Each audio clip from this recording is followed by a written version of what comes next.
This is a video how to test SEV Movietrac MC07. You need a 24 volt external, and then you go into menu,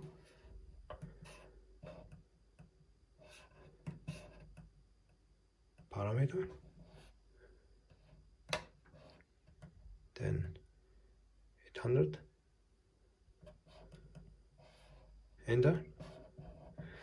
You have to choose long, enter, then you go out, and then 802, enter.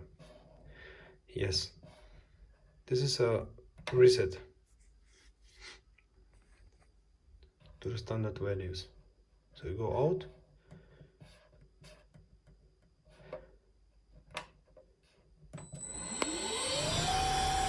now you can use this one.